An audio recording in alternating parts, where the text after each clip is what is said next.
మనం అందరూ దేవతలను పూజిస్తాం, లక్ష్మి, శివుడు, విష్ణువులా ఎన్నో. కానీ యముడిని పూజించేవారు చాలా తక్కువ సంఖ్యలో ఉంటారు. మన భారతదేశంలో యముడికి చాలా తక్కువ సంఖ్యలో గుడులు ఉన్నాయి. ఎందుకంటే యముడి పేరు వినగానే మనందరికీ భయం కలుగుతుంది. యముడిని తలుచుకుంటే చావు, యమపాసం, యమదూతలు, నరకం గుర్తుకొస్తాయి. ఈ సృష్టిలో ఒక్కరు కూడా యముడి నుండి తప్పించుకోలేరు. పేదవాడైనా డబ్బున్నవాడైనా ఎవరైనా సరే యమసభకి రావాల్సిందే. మనం పుట్టడం ఒక అవకాశం అయితే బ్రతకడం ఒక ప్రయత్నం, చావడం ఒక నియమం. ఈ నియమాన్ని నడిపించే దేవుడు యముడు. మన హిందూ మైథాలజీలో యముడి కోసం చాలా గంభీరంగా వర్ణించడం జరిగింది. ఈ వీడియోలో మనం అసలు యముడు పుట్టిక ఎలా జరిగింది, యముడు తల్లిదండ్రులు ఎవరు, యముడు యమసభకి నాయకుడు ఎలా అయ్యాడు, యముడు దేవుడా లేదా రాక్షసుడా, నరకం అంటే ఏంటి, నరకం ఉండడానికి పర్పస్ ఏంటి, ఎప్పుడు యముడి పక్కన ఉండే చిత్రగుప్తుడు ఎవరు, ఆయన ఎలా పుట్టాడు, చాలా విషయాలు చాలా డీటెయిల్ గా తెలుసుకుందాం. అంతకన్నా ముందు ఈ వీడియో లైక్ చేసి సపోర్ట్ చేయండి. ఇంకా వీడియోలోకి వెళ్ళిపోదాం. అసలు యముడు ఎలా పుట్టాడు.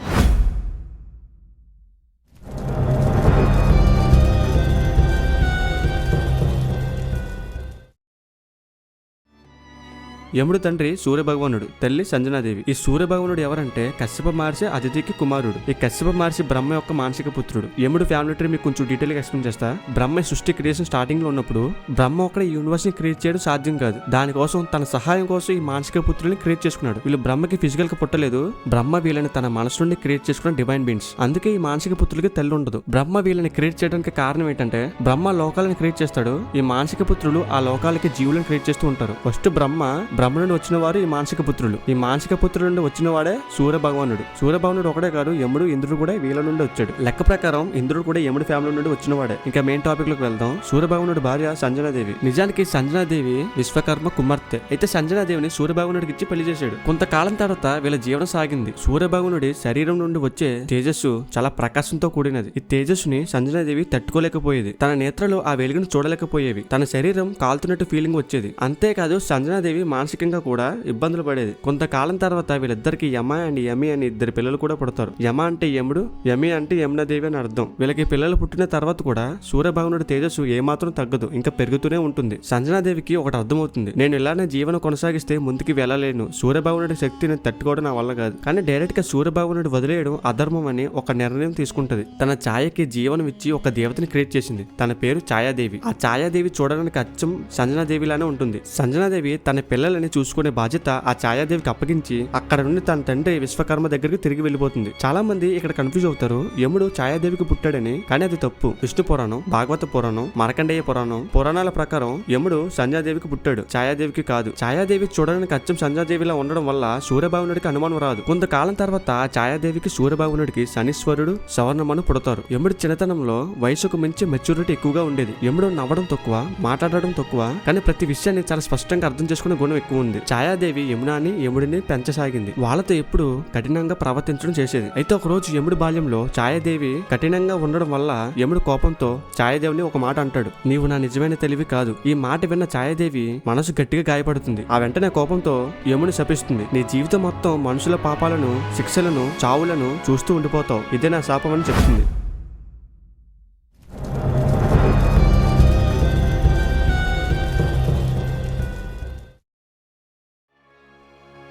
బ్రహ్మ ఈ యూనివర్స్ ని క్రియేట్ చేసిన తర్వాత మనుషులు, జీవులు పెరిగారు. అలానే ధర్మంతో పాటు అధర్మం కూడా పెరిగింది. అప్పటికే స్వర్గం, నరకం ఈ రెండు ఉన్నాయి, కానీ యమలోకం ఇంకా క్రియేషన్ అవ్వలే. మరి ఆ టైంలో యమలోకం లేకుండా స్వర్గానికి, నరకానికి వెళ్ళడానికి న్యాయం ఎలా జరిగేదో డౌట్ వచ్చిందా? సృష్టి స్టార్టింగ్ స్టేజ్ లో ఉన్నప్పుడు జీవుల సంఖ్య తక్కువగా ఉండేది. దాని వల్ల కర్మ సిస్టమ్ ఉండేది. అంటే కర్మ స్వయంగా ఫలితం ఇచ్చే సిస్టమ్. మంచి చేసే స్వర్గానికి, చెడు చేసే నరకానికి ఇలా కర్మ సిస్టమ్ పనిచేసేది. సమస్య ఎక్కడ వచ్చిందంటే టైం గడిచే కొద్దీ మనుషులు, జీవులు ఎక్కువయ్యారు. మనుషుల్లో భయం, భక్తి, చెడు, మంచి అన్ని మిక్స్ అవుతూ ఉండేవి. భక్తి, పాపం, మంచి మిక్స్ అవడం వల్ల కర్మ సిస్టమ్ కి సమస్య మొదలైంది. ఎవరిని నరకానికి పంపాలి, ఎవరిని స్వర్గానికి పంపాలి, ఈ సమస్య బ్రహ్మకు తెలిసింది. బ్రహ్మ మధ్యలో ఒక ఆలోచన వచ్చింది. ఈ సృష్టిని నడిపించాలంటే పుట్టుక, జీవితం, చావు సరిపోవు. వాటితో పాటు వాడికి న్యాయం తీర్చే న్యాయ సిస్టమ్ ఉండాలనుకున్నాడు. అప్పుడు బ్రహ్మ స్వర్గం, నరకం మధ్యలో ఒక లోకాన్ని క్రియేట్ చేశాడు. అదే యమలోకం. యమలోకం క్రియేట్ చేయడం సరిపోదు, దాన్ని నడిపించే నాయకుడు కావాలి. బ్రహ్మ మధ్యలో ఈ లోకాన్ని ఎవరికి ఇవ్వాలని కొన్ని నియమాలు పెట్టుకున్నాడు. ధర్మం బాగా తెలిసిన వాడే ఉండాలి, భావోద్వేగాలు నియంత్రించే శక్తి సామర్థ్యాలు ఉండాలి, పక్షపాతం ఉండకూడదు, భయానికి లోబడాలి, ఒక బాధ్యతకి లోకాన్ని నడిపించాలి అని అనుకున్నాడు. ఈ లక్షణాలు అందరిలో వెతకడం మొదలు పెట్టాడు. ఇంద్రుడు, చంద్రుడు, వర్ణుడు ఇలా అందరిలో వెతికాడు, కానీ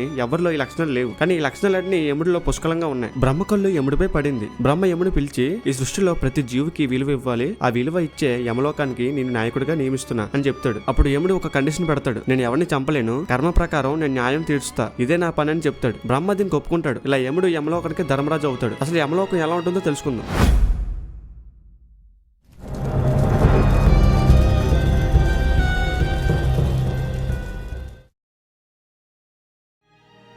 చాలా మంది యమలోకం నరకం ఒకటే అనుకుంటారు, కానీ అది తప్పు. సింపుల్ గా చెప్తా, యమలోకం అంటే కోర్టు లాంటిది, నరకం అంటే శిక్షించే జైలు లాంటిది. ఈ రెండు వేరు వేరు లోకాలు. ఈ యమలోకం ఎక్కడ ఉంటుందంటే సూక్ష్మ లోకంలో ఉంటుంది, అంటే టైం కి స్పేస్ కి బయట వేరే డైమెన్షన్ లో ఉంటుంది. అందుకే ఒక ఆత్మ 100 సంవత్సరాల పాటు పాపం చేసినా యముడి తీర్పు మాత్రం క్షణంలో ఉంటుంది. ప్రతి మనిషి చనిపోయిన తర్వాత తమ ప్రాణాలు శరీరం నుండి బయటకు వస్తాయి. యముడి యమదూతలు అక్కడికి వచ్చి ఆ ఆత్మని సూక్ష్మ శరీరం నుంచి బయటకు తీసి యమలోకానికి తీసుకువెళ్తారు. ఈ ప్రయాణం మన పాపం పుణ్యం బట్టి మారుతూ ఉంటుంది. మంచి కర్మ పుణ్యం చేస్తే చనిపోయిన తర్వాత ఆ ప్రయాణం భయం లేకుండా ప్రశాంతంతో కూడిన నిశ్శబ్దంగా ఉంటుంది. పాపం ఎక్కువగా ఉంటే ఆ ప్రయాణం భయంతో కూడిన చీకటిగా ఉంటుంది. భూలోకంలో ఉన్న పట్టణములు అడవులు దాటుకుంటూ ఆత్మ ప్రయాణం చేస్తుంది. ఈ దూరం ఆత్మకి పెద్ద దూరంలా అనిపించదు. భూమి చివరికి వచ్చాక భూలోకానికి సూక్ష్మలోకానికి ఒక ఇన్విజిబుల్ బౌండరీ ఉంటుంది. దాన్ని దాటిన తర్వాత సూక్ష్మలోకం స్టార్ట్ అవుతుంది. ఆ బౌండరీ దాటిన తర్వాత ఆత్మకి భూలోకానికి సంబంధించిన ఆలోచనలు మెల్లగా తగ్గుతూ ఉంటాయి. కుటుంబ బంధాలు బాధ్యతలు అన్ని పోతే తిరిగి భూలోకానికి వెళ్ళడానికి అవకాశం కూడా ఉండదు. ఆత్మ ప్రయాణం చివరికి వస్తుంది. నిశ్శబ్దంతో కూడిన యమలోకం గేట్స్ కనిపిస్తాయి. అప్పుడు యమదూత ఆత్మతో ఇలా ఉంటుంది, ఇక్కడ నుండి నీ జీవిత కథ మొదలవుతుంది. ఆ ఆత్మని చిత్రగుప్త విభాగానికి అప్పగించి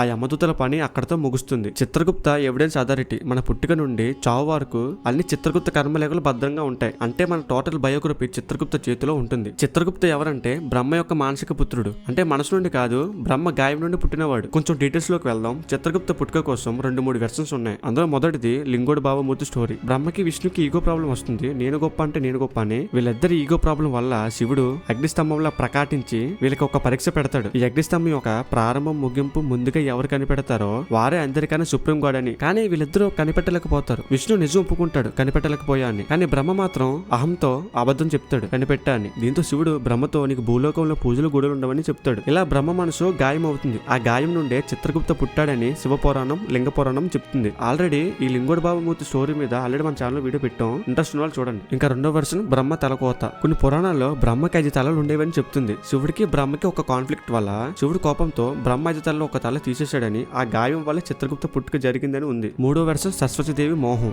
బ్రహ్మ ఈ విశ్వం కోసం సరస్వతీదేవిని క్రియేట్ చేశాడు. బ్రహ్మకి సరస్వతీదేవి మీద మోహం కలుగుతుంది. ఈ అధర్మ భావంతో బ్రహ్మ తన తపస్సు తేజస్సుని కోల్పోతాడు. ఇది కూడా ఒక రకమైన గాయం. ఈ గాయం నుండే చిత్రగుప్త పుట్టుక జరిగింది అని అంటారు. చిత్రగుప్త పేరులో చిత్ర అంటే విషయాలు, గుప్త అంటే దాయడం అని అర్థం. మొత్తానికి చిత్రగుప్త అంటే విషయాలను దాచినవాడు అని అర్థం. ఆత్మ చిత్రగుప్త విభాగానికి చేరిన తర్వాత ఆత్మ ముందు ఒక మిర్రర్ ఆత్మ చేసిన పుణ్యం పాపం చూపించడం జరుగుతుంది. ఇప్పుడు ఆత్మని యముడి దగ్గరికి తీసుకుని వెళ్తారు. యముడు కోపం పక్షపాతం కరుణ ఇవేమీ చూపించడు. ఆత్మ కర్మరేఖ బట్టి నిర్ణయం తీసుకుంటాడు. ఆత్మ పుణ్యం ఎక్కువ చేస్తే స్వర్గానికి, పాపం ఎక్కువ చేస్తే నరకానికి, పాపం పుణ్యం కలిపి సమానంగా చేస్తే మళ్ళీ పుట్టడం జరుగుతుంది.